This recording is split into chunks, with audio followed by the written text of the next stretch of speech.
Jadi judi, minuman keras itu perbuatannya setan. Tidak layak dilakukan oleh manusia. Jelas. Nah, ini memang kita payah sekarang ini, tegakkan hukum yang berat.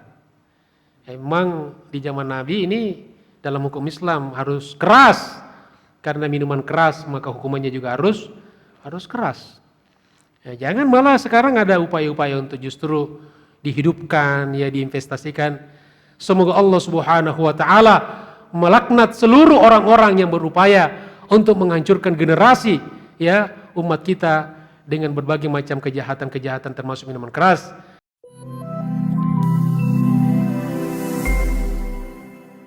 Bismillahirrahmanirrahim.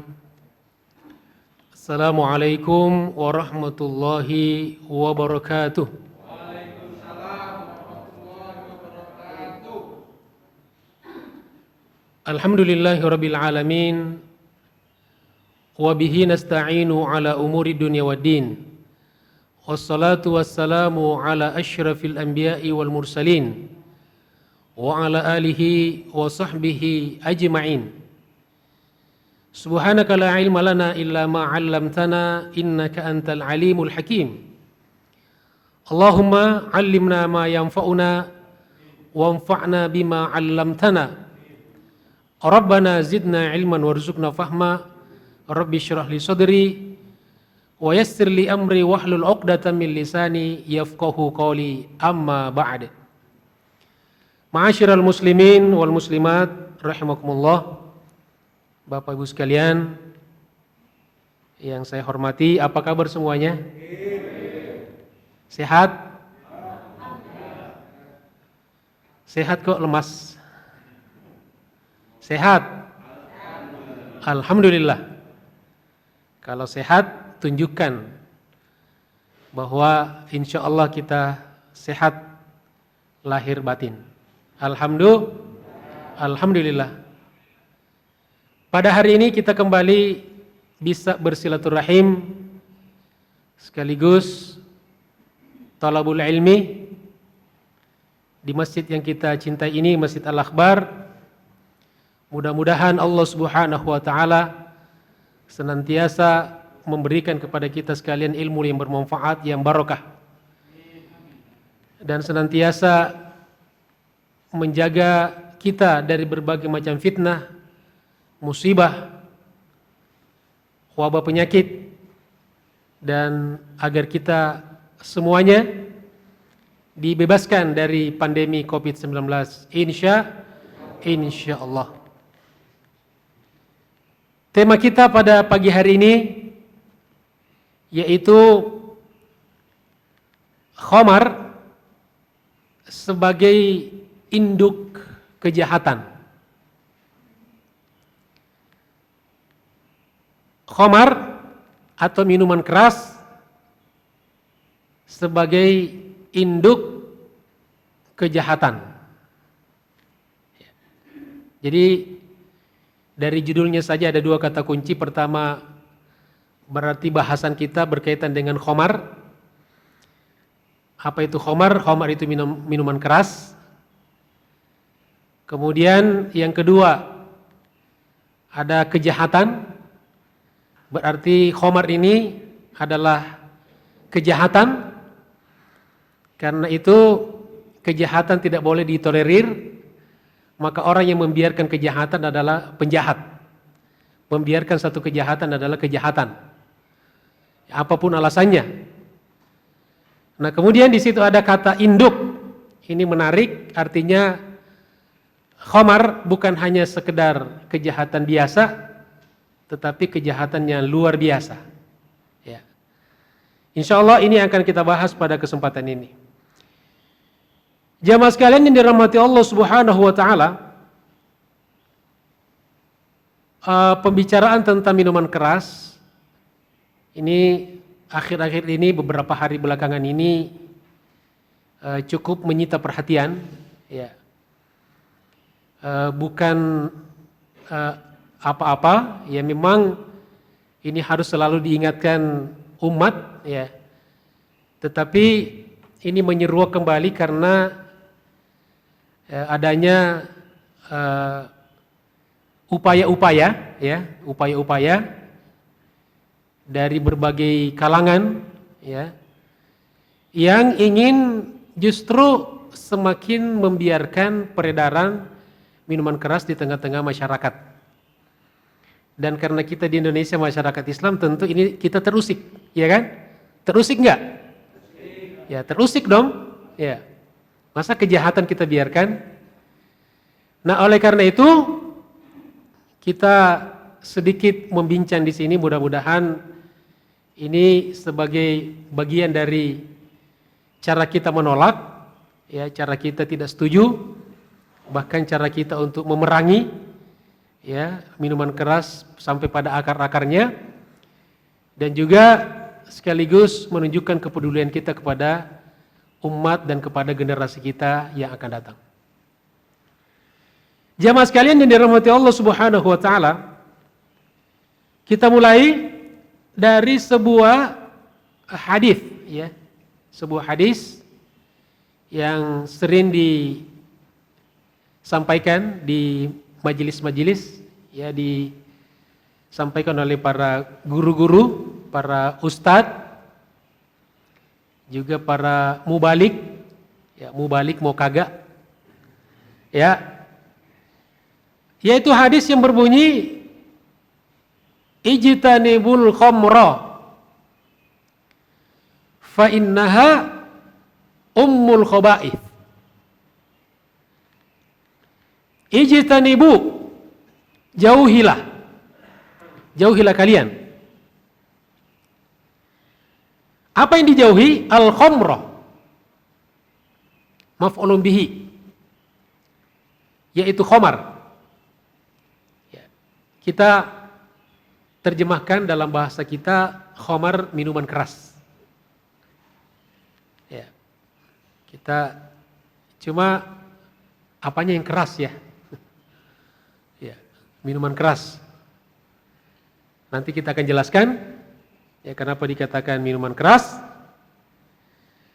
Kenapa? Kenapa dijauhi? Fa innaha, karena sesungguhnya dia khamar itu ummul khaba'ith. Ummu, induk atau ibu. Ya. Al khaba'ith, keburukan-keburukan, kejahatan-kejahatan. Karena kejahatan itu pasti buruk. Khabith, ya, buruk, jelek, jahat. Demikian redaksi dari hadis ini. Dalam catatan hadis, ini hadis diriwayatkan oleh Imam Nasa'i dari sahabat Nabi yang bernama Utsman bin Affan. Ya, Utsman bin Affan. Nah, pertama kita dudukkan dulu hadis ini. Ternyata hadis ini adalah merupakan hadis mauquf. Ya, dalam literasi ilmu hadis dikatakan hadis ini adalah hadis mauquf. Jadi hadis itu berdasarkan sandarannya, kalau disandarkan kepada Nabi namanya hadis marfu. Kalau disandarkan kepada sahabat namanya hadis mauquf. Dan kalau disandarkan kepada tabi'in namanya hadis maqtu. Ya, terpotong. Jadi dari bawah, tadi dari atas dari bawah, kalau disandarkan kepada tabi'in generasi ketiga, ya generasi setelah sahabat, ya. Generasi kedua setelah sahabat dikatakan hadis maqtu, terpotong. Ya, terpotong. Lalu yang di atasnya namanya hadis mauquf. Ya, dari kata waqafah. Dari situ juga kata wakaf. Ya, yaitu berhenti. Berhenti pada level sahabat. Disandarkan kepada sahabat. Kemudian paling tinggi namanya hadis marfu, yaitu disandarkan kepada baginda Rasulullah Shallallahu Alaihi Wasallam. Jadi hadis ini yang kita bacakan tadi bukan hadis marfu, tapi hadis mauquf, artinya perkataan sahabat. Ya, perkataan sahabat yang tentu mendapatkan legitimasi dari Nabi kita Muhammad sallallahu alaihi wasallam. Kalau bertentangan pasti ditolak oleh baginda Rasulullah sallallahu alaihi wasallam. Jadi ini bukan hadis Nabi ya, tapi ini adalah hadis perkataan sahabat yaitu Utsman bin Affan radhiyallahu an. Ini riwayat An-Nasa'i dalam Sunan An-Nasa'i nomor hadis 5236. Berikutnya hadis ini ya, hadis mauquf ini ya, kita katakanlah hadis, artinya hadis tidak pasti Nabi kan, tidak harus hadis Nabi, ada hadis mauquf yang disandarkan kepada sahabat. Ada memiliki beberapa latar belakang cerita. Nah, kita cerita nih. Biasanya bapak-bapak, ibu-ibu kalau cerita suka ya cerita. Kita cerita ya. Mau cerita nggak? Kirain mau. Mau nggak? Mau, insya Allah. Kita ceritakan singkat saja. Ini sudah sering juga kita dengarkan dari guru-guru kita, tapi paling tidak kita ungkap untuk sebagai peringatan. Ya. Cerita ini banyak versinya. Ya, banyak versinya, mulai dari versi kitab yang banyak dipakai di majelis-majelis taklim kita, seperti kitab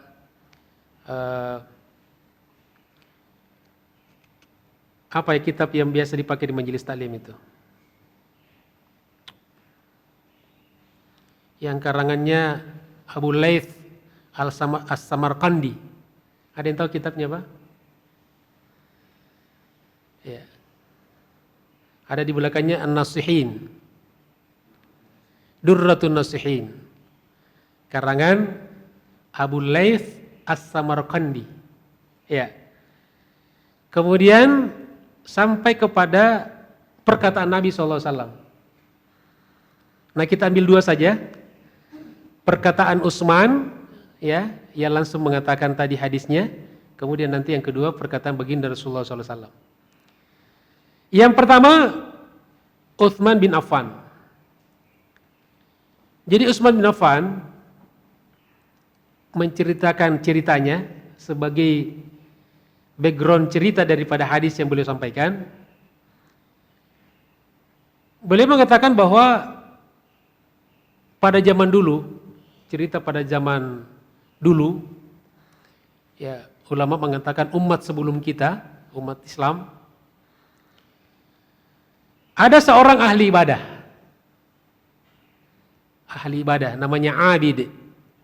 Abid. Apa namanya? Abid. Orang yang beribadah. Jadi kalau misalnya orang rajin ibadah, ya rajin sholat di masjid, ya kemudian tekun zikirnya, rajin baca Quran, ya biasanya dicap ini orang yang abid. Orang yang abid artinya ahli ibadah, orang yang banyak beribadah. Nah kemudian si abid ini diam-diam disukai oleh seorang wanita nakal. Ya, hati-hati yang ibadahnya bagus ya. Ya, diam-diam ada yang menyukai kamu, ya, menyukai Anda. Jadi rupanya seleranya wanita nakal ini tinggi juga nih. Sukanya ahli ibadah. Karena dia tahu kalau ahli ibadah apa ciri ahli ibadah itu? Ya pasti halal lah, bersih hidupnya kan. Dia cari yang bersih-bersih juga. Ya. Nah, wanita nakal, ini seperti ini, wanita nakal. Gitu kan. Wanita yang negatif lah. Ya. Lalu, orang kalau mau berbuat jahat biasanya ada inspirasi Pak ya, Bu. Bagaimana caranya mendapatkan si laki-laki yang soleh dan abid ini? Ya kalau yang lainnya kan malah nyari-nyari kan? Iya gak? Malah nyari gitu kan? Ini boro-boro mau nyari, ya justru menjauh dari halal yang bersifat dosa dan maksiat. Tapi wanita nakal ini terus-menerus mencari cara bagaimana cara mendapatkan seorang laki-laki abid ini.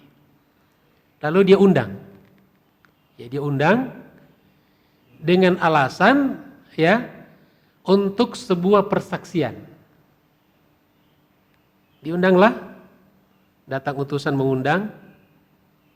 Kemudian seorang abid diundang juga karena tidak ada kecurigaan apa-apa, ya sebagai persaksian.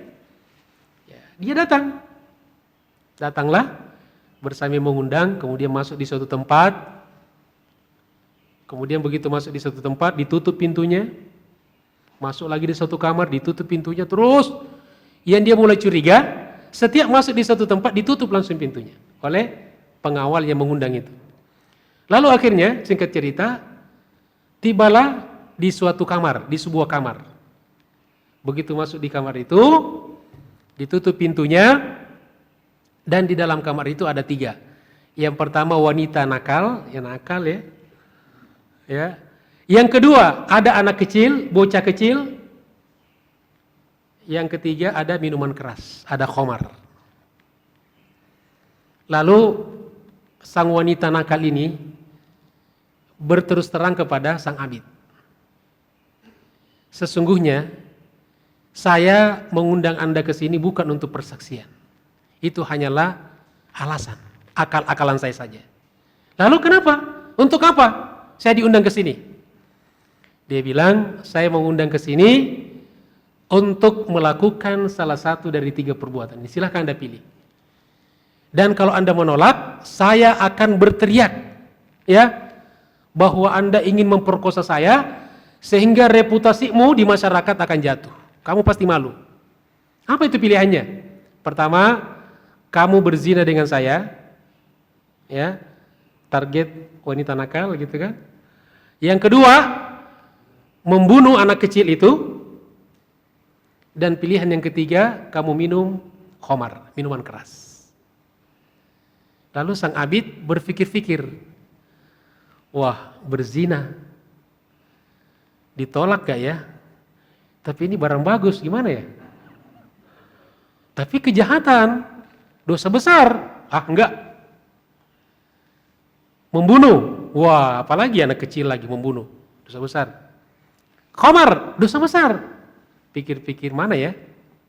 Daripada dia teriak, saya mau diperkosa, lalu saya dipermalukan, pikir-pikir kayaknya rada-rada ringan, minuman keras. Lalu dia berpikir dengan keterbatasan analisa dia, berpikiran dia akhirnya, udah saya pilih minuman keras. Dia minum minuman keras. 1 gelas, minum lagi, lama-lama sudah mulai error ya. Ya, malah minta terus, minta sampai mabuk. Dan singkat cerita, ketika dia mabuk, maka pada akhirnya semua kejahatan dilakukan oleh dia. Setelah dia mabuk, hilang kesadarannya, dia berzina dengan perempuan itu. Dan setelah itu dia juga membunuh anak kecil yang ada di ruangan itu. Wa na'udzubillahi min dzalik. Makanya Utsman bin Affan mengatakan, khamar adalah induknya segala macam kejahatan. Atau dengan kata lain, khamar adalah salah satu kejahatan yang bersifat luar biasa. Itu cerita yang pertama dari Utsman bin Affan. Yang kedua, nah cerita kedua nanti kita pending ya, nanti di akhir. Nah kita masuk di dalil dulu, dalil-dalilnya ya. Sekedar catatan jamaah sekalian yang dirahmati Allah Subhanahu wa taala serta pemirsa dimanapun Anda berada, bahwa ada yang sepadan dengan minuman keras. Yaitu apa? Apa? Narkoba. Ya. Kata Dr. Abdul Karim Zaidan, seorang ahli hukum Islam yang terkenal, kata beliau, substansi narkoba sama dengan minuman keras. Ya. Bahkan bisa jadi bisa jadi narkoba lebih keras daripada minuman keras. Betul gak? Betul apa betul? Betul. Ya. Karena kenapa Bapak Ibu sekalian, kalau minuman keras. Ya. Kira-kira ada nggak peluang orang itu untuk tidak kecanduan? Bisa berhenti? Ada nggak?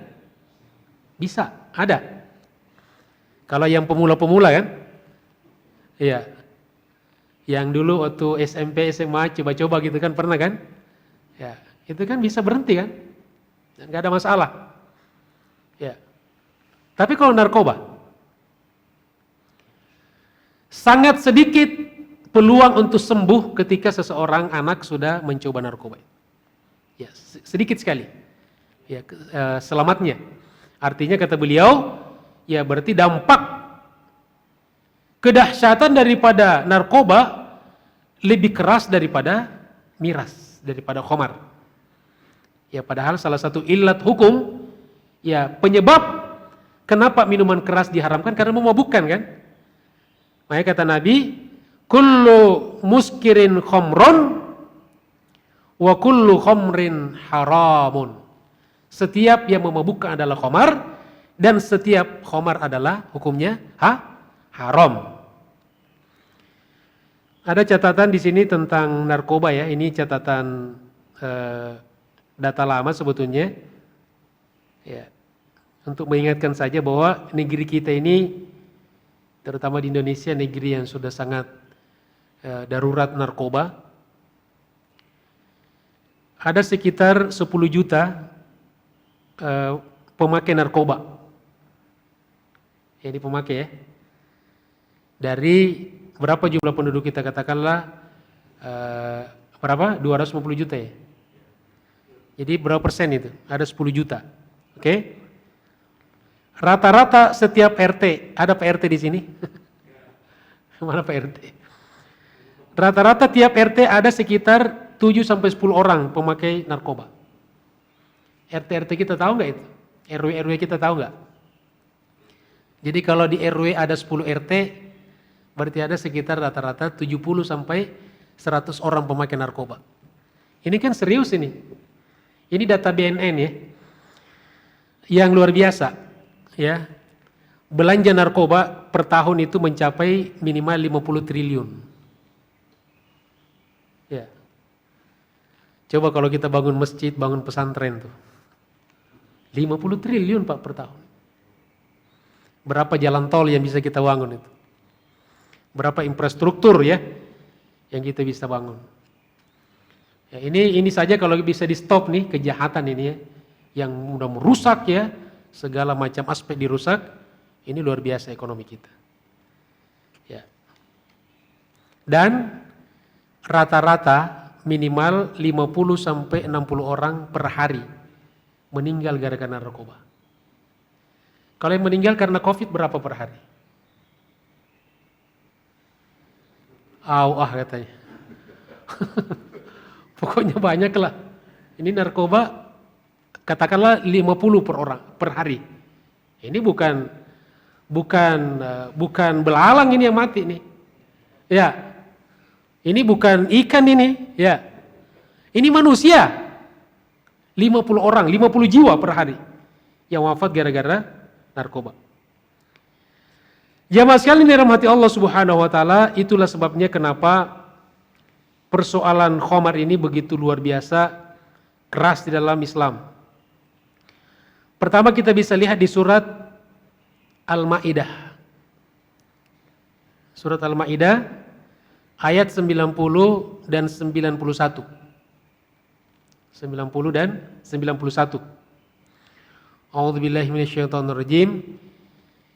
Ya ayyuhalladzina amanu innamal khamru wal maisiru wal ansabu wal azlamu rijsun min amali syaitani fajtanibuhu la'allakum tuflihun.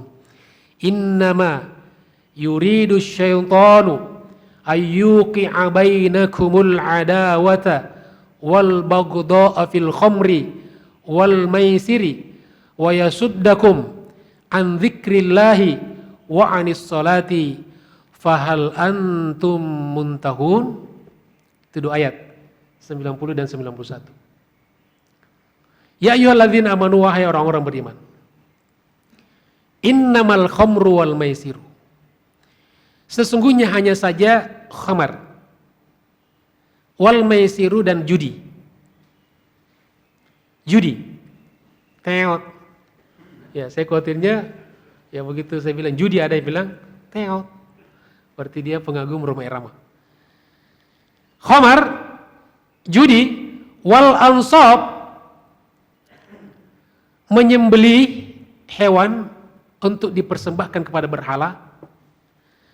Wal azlam, mengundi nasib dengan anak panah. Rijison, perbuatan keji, min amali syaitani, perbuatan setan.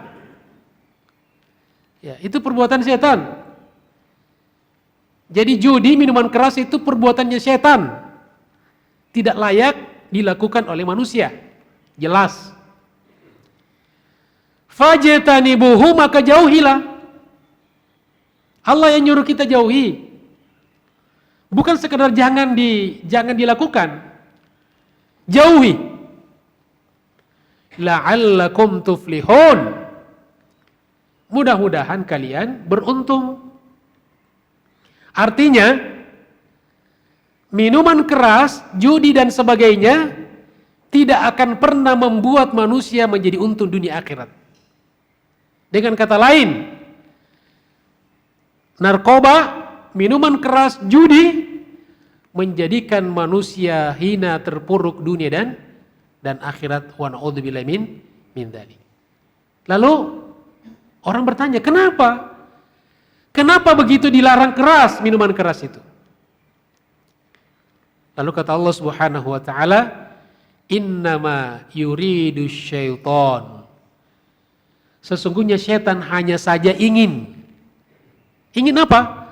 Ayyuqi'ah, untuk memunculkan, ya, bainakum, di antara kalian, di antara manusia, al-adawah, permusuhan. Ya, permusuhan. Maaf, saya minum sedikit. Boleh kan? Bismillahirrahmanirrahim. Selingan ya. Silakan Bapak Ibu juga minum. Ya, kalau ada. Kalau mujur ya. Tapi ini minuman sehat kan? Bukan properti kan? Karena saya pernah di stasiun TV itu mau minum, kata jangan Ustaz, itu sudah 3 bulan kata. Ya. Tapi ini kayaknya hangat nih.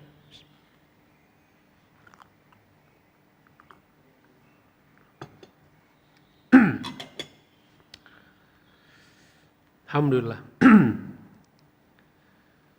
Hanya saja setan ingin memunculkan al-adawah, permusuhan, aduun, musuh, wal bagodoa, dan kebencian, saling membenci. Fil khomri, di dalam khomar, wal maisiri, dan perjudian. Jadi ahli minuman keras dan ahli judi tidak pernah akan ada akurnya. Coba Bapak perhatikan orang-orang yang ahli minuman keras, ahli judi, itu keluarganya nggak akur, dengan teman-temannya tidak pernah akur. Itu Al-Quran mengatakan seperti itu. Jadi kalau mau membuat masyarakat itu bermusuh-musuhan, saling membenci, kembangkan, ya, munculkan, suburkan di situ minuman keras dan perjudian. Ya. Dan sekarang itu upaya-upaya yang diinginkan. Karena kalau umat Islam ini bersatu, kompak, nggak bisa dikalahkan. Makanya bagaimana dibuat mereka kocar-kacir. Salah satu alat untuk mengkocar-kacirkan umat adalah melalui minuman keras, judi dan narkoba. Ya, sekarang justru pengen ada keinginan-keinginan keras ya dari berbagai macam pihak untuk memunculkan itu ya dengan alasan macam-macam lah, investasi dan wa na'udzubillahi min dzalik. Nah, selain permusuhan dan saling membenci, yang lebih parah lagi, wa yasuddakum an dzikrillah, setan ingin kalian jauh dari zikir kepada Allah Subhanahu wa taala. Wa anis shalah, jauh dari salat. Makanya orang kalau sudah ahli minuman keras, ahli judi, ya insya Allah itu sudah jauh dari salat, jauh dari ingat kepada Allah. Tidak ada orang judi itu yang mari kita buka sesi perjudian ini dengan sama-sama membaca basmalah. Ya. Dan setelah mau bubar gitu kan, mari kita menutup acara perjudian ini. Ya siapa tahu selama perjudian ada kesalahan-kesalahan yang disengaja ataupun tidak disengaja, kita tutup dengan istighfar dan kafaratul majlis. Enggak ada, tidak ada. Tidak ada orang lagi judi asyik, lalu azan dia tinggalkan judinya untuk sholat. Tidak ada.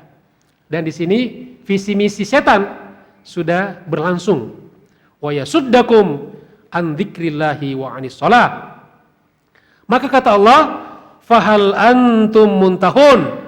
Apakah kalian mau berhenti? Setelah melalui 2 tahapan sebelumnya kan, ini larangan narkoba ini, larangan minuman keras, kan kita tahu dalam ilmu tafsir itu berlangsung pada 3 tahapan. Ya, salah satu catatan ulama kenapa pengharaman minuman keras sampai pada 3 tahapan itu karena menunjukkan betapa sulitnya, ya, betapa sulitnya memisahkan masyarakat Arab dari minuman keras ini. Ya karena kita tahu masyarakat Arab dahulu adalah masyarakat yang sangat-sangat doyan kepada minuman keras.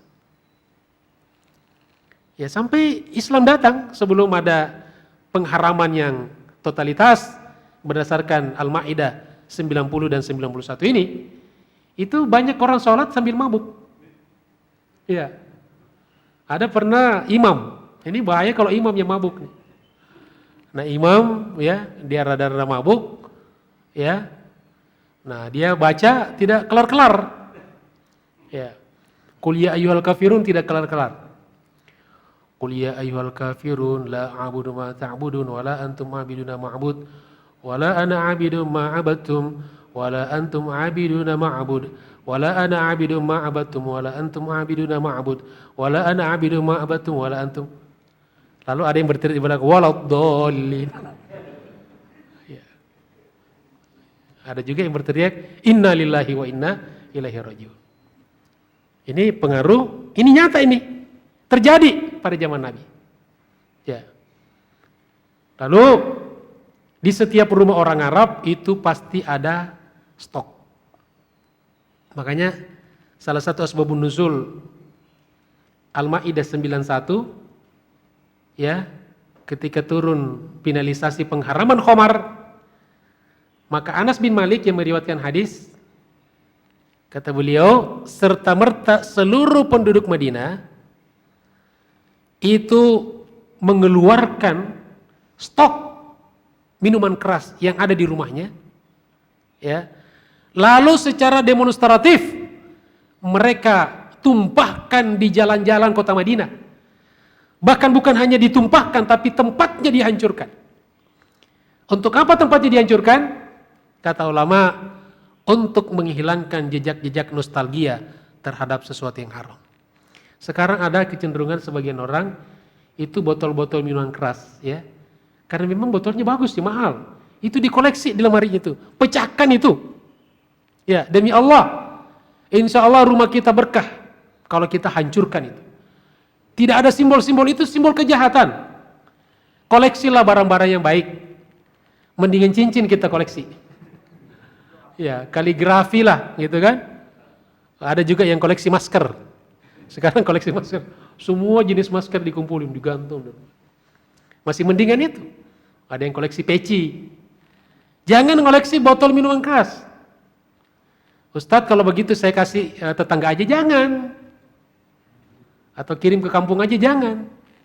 Ya, kalau bisa dihilangkan apa? Tulisannya, ya, atau logonya, kalau bisa, kalau enggak hancurkan saja. Bismillah.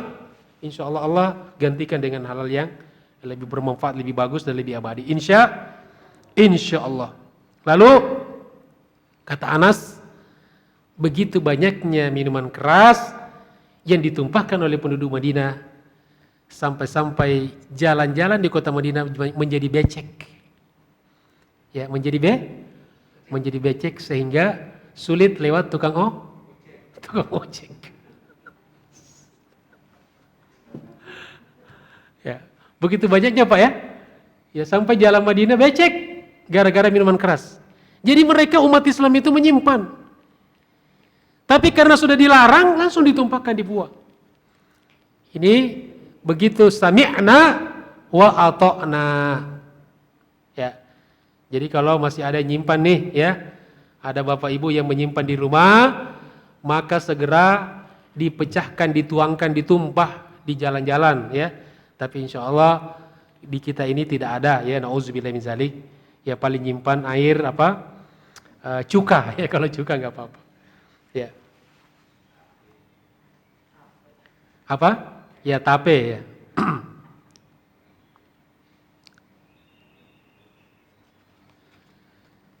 Al-Qurtubi mengatakan inilah ayat yang paling tegas dan paling keras atas pengharaman minuman khamar, minuman keras.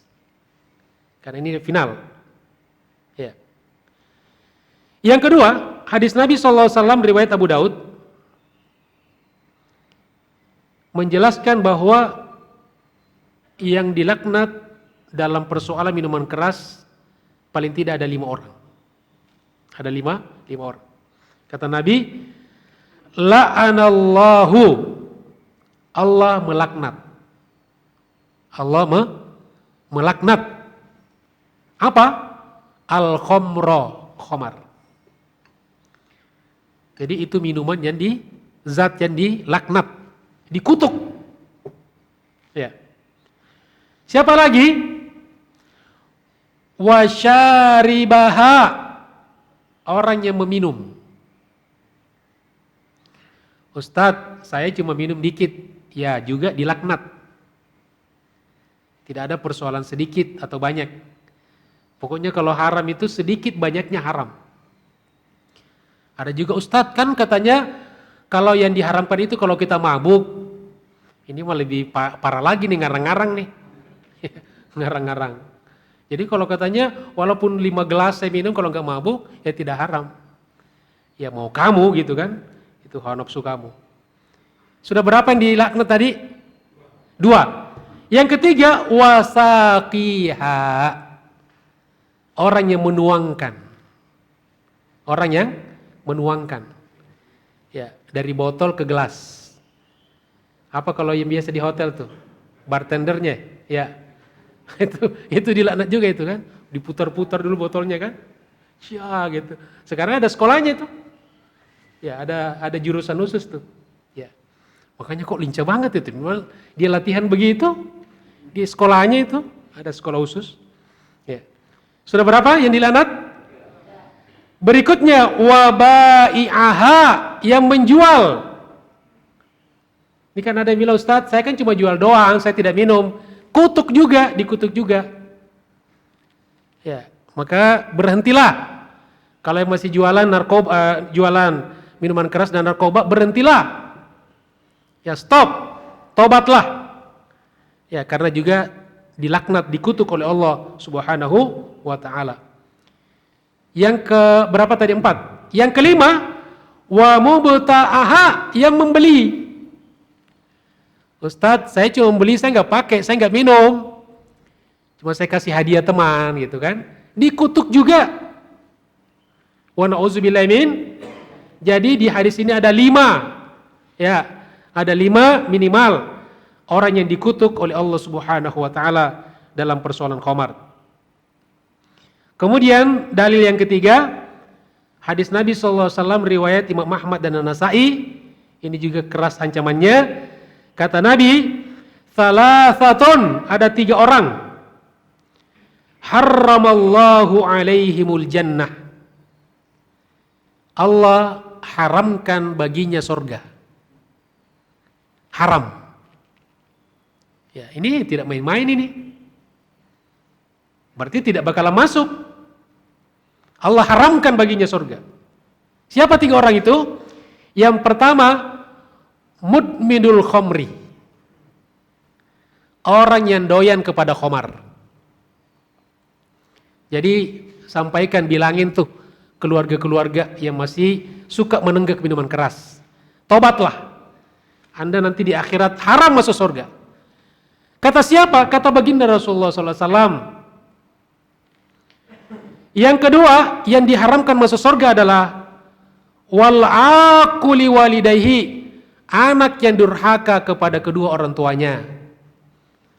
Maka yang durhaka kepada kedua orang tuanya, bertobatlah. Karena kalau tidak bertobat di akhirat kelak tidak bakal masuk surga. Kata siapa? Kata baginda Rasulullah SAW. Maka perbaiki bakti kita kepada kedua orang tua kita. Ustadz, orang tua saya sudah wafat, maka banyak-banyak doakan almarhum atau almarhumah.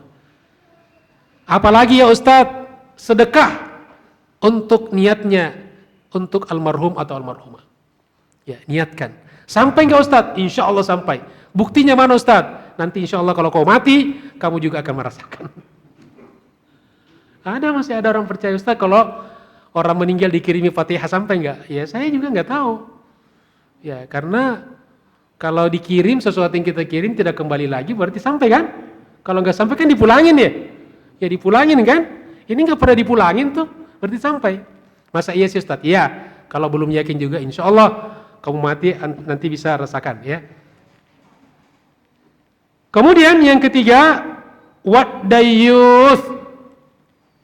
Orang yang diharamkan masuk surga adalah ad-dayyuth. D, bukan G, bukan gayus. Ya bukan gayus ya, tapi dal, dayyuth. Kalau gayus itu dulu ya, yang koruptor itu ya. Kalau dayyuth,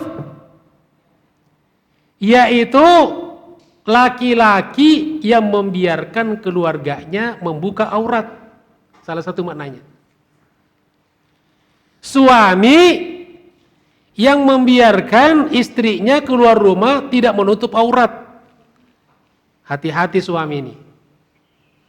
Ya, suami itu menanggung dosa istri loh. Istri tidak menanggung dosa suami. Ya, makanya saya kadang-kadang sedih juga melihat para suami ini. Ya, nanti kita akan buat komisi perlindungan kepada suami-suami. Kadang-kadang ya sudah capek mencari nafkah, ya di kantor kadang-kadang dimarahi oleh atasannya, di jalan kadang-kadang ditangkap oleh polisi, ditilang, sampai di rumah masih diomelin sama bini. Kasihan ya, sabarlah wahai para suami. Makanya ibu-ibu jangan digalak-galakin suaminya Bu ya. Insya Allah kalau istri-istri di sini insya Allah tidak ada yang galak-galak kepada suaminya. Makanya suami itu kalau dibentak istrinya itu memendekkan umurnya tuh. Stres ya. Makanya banyak suami tidak betah di rumah karena kenapa? Di rumah katanya horor. Ya. Kenapa horor? Karena ada yang error. Gitu. Na'udzubillahi min zalik. Senangkan suami di rumah. Insya Allah suami akan betah di rumah dan menjadi pintu jalan ibu masuk surga Allah Subhanahu wa taala. Ada youth, orang yang salah satunya suami membiarkan istrinya membuka aurat atau orang tua yang membiarkan anak-anak gadisnya juga membuka aurat. Kembali tadi kepada cerita yang kedua yang terakhir. Cerita langsung dari baginda Rasulullah SAW. Hadis riwayat At-Tabarani dalam kitab Al-Awsat dari Abdullah bin Amr bin Aus. Nabi bersabda bercerita. Ini beliau cerita tentang orang yang di Bani Israel. Ya, umat sebelum kita kan. Kata beliau ada seorang raja dari kalangan Bani Israel. Dari kalangan Bani Israel menangkap seorang laki-laki. Singkat cerita, laki-laki itu dihukum. Hukumannya apa? Disuruh memilih 5 pilihan. Ya, 5 pilihan. 4 atau 5 pilihan. Pertama, disuruh minum khamar. Hukumannya minum khamar. Yang kedua, disuruh membunuh. Yang ketiga, disuruh berzina. Yang keempat, disuruh makan daging babi. Dan kalau 4 ini tidak ada yang mau dilakukan, pilihan kelima dibunuh. Ya, kira-kira kalau bapak-bapak disuruh milih, kira-kira pilih yang mana? Benar. Kalau kita di hutan ya, di hutan nih, misalnya pergi mancing di hutan, mancing di hutan, berburu ya. Orang nggak ada mancing di hutan, berburu di hutan nih. Lalu kita kehilangan, tidak ada perbekalan. Lalu di hadapan kita cuma 2 pilihan, mati atau daging babi. Babi atau mati. Pilih mati apa babi? Babi. Ambil daging babi, kasih colet-colet di kecap gitu kan. Tapi jangan dibungkus lagi bawa pulang. Sampai ada pisang. Sampai ada pisang. Itu kalau pilihannya mati atau babi. Pilih babi. Nggak boleh pilih mati. Ambil kecap, ambil saus sedikit. Itu darurat namanya. Nah jadi si laki-laki disuruh milih. Pertama disuruh minuman keras, disuruh membunuh, berzina, makan babi, kalau tidak dibunuh. Ya, Pak Jai tadi memilih apa? Daging babi. Ya, na'udzubillahi min zalik. Darurat. Lalu seperti halnya cerita Utsman, karena dia pakai logika sendiri. Inilah pentingnya juga seseorang itu punya daya nalar ya. Jadi tidak sekedar kita punya ilmu, tapi juga harus ada wawasan. Ya, mungkin ilmunya ada tapi tidak punya wawasan. Lalu dilihat minuman keras, membunuh, berzina, makan daging babi, semuanya dosa besar. Tapi kayaknya rada-rada ringan khamar nih. Ya, khamar dibanding membunuh, daging babi, berzina apalagi. Lalu minuman keras. Lalu dia pilih minuman keras. Ya raja, saya minuman keras. Minum. Khamar. Setelah minum 1 gelas, 2 gelas malah minta. Ya, dia minta. Sampai dia mabuk. Ketika dia mabuk, ya akal sehatnya tertutup. Makanya kenapa dinamakan khamar? Khamar itu dari khamara. Dari kata khimar.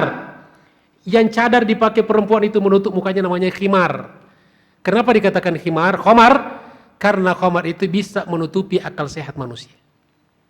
Lalu ketika akal sehatnya tertutup dengan khamar, maka semua yang diperintahkan raja akhirnya dilakukan. Akhirnya dia membunuh, dia berzina, apalagi dagang daging babi, di situ ada kecap, tinggal colek-colek, ya, dan akhirnya juga dibunuh juga oleh raja. Nah, ini berarti dia apes ya, dunia dan akhirat. Wa na'udzubillahi min zalik. Lalu Nabi setelah menceritakan cerita ini, boleh berkata, tidaklah seorang yang meminum khamar, maka sholatnya tidak diterima selama 40 malam. Ini bukan perkara biasa nih. 40 malam tidak diterima sholatnya. Dan tidaklah dia mati sementara di jalan saluran kencingnya. Ya, maksudnya dalam tubuhnya kan. Terdapat sedikit khamar atau bekas-bekas minuman keras, melainkan diharamkan surga baginya. Ya. Makanya itu berapa lama itu bekas-bekasnya itu ada. Wallahu alam. Dan yang terakhir, yang paling parah, dan jika wafat meninggal di dalam 40 hari itu, maka dia mati dalam keadaan mati jahiliyah alias su'ul khotimah wa na'udzubillahi min zalik. Maka jemaah sekalian, tidak ada solusi lain bagi yang kita tawarkan. Yang pertama, taubat. Ya, tobat, kembali ke jalan yang benar. Yang kedua, boikot. Ini aksi kita langsung. Ustaz, saya tidak minum, tapi Anda cuek. Boikot. Serukan. Ingatkan keluarga, ingatkan anak-anak cucu kita. Ingatkan masyarakat akan bahayanya. Ini tidak main-main ini. Ya, induknya segala kejahatan. Dan yang ketiga, ini memang kita payah sekarang ini, tegakkan hukum yang berat. Memang di zaman Nabi ini dalam hukum Islam harus keras, karena minuman keras maka hukumannya juga harus keras. Ya, jangan malah sekarang ada upaya-upaya untuk justru dihidupkan, ya diinvestasikan. Semoga Allah Subhanahu wa taala melaknat seluruh orang-orang yang berupaya untuk menghancurkan generasi ya umat kita dengan berbagai macam kejahatan-kejahatan termasuk minuman keras.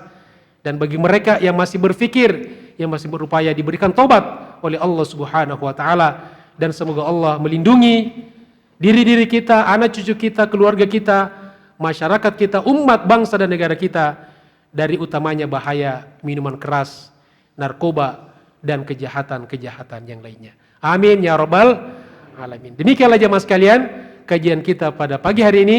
Mudah-mudahan bermanfaat.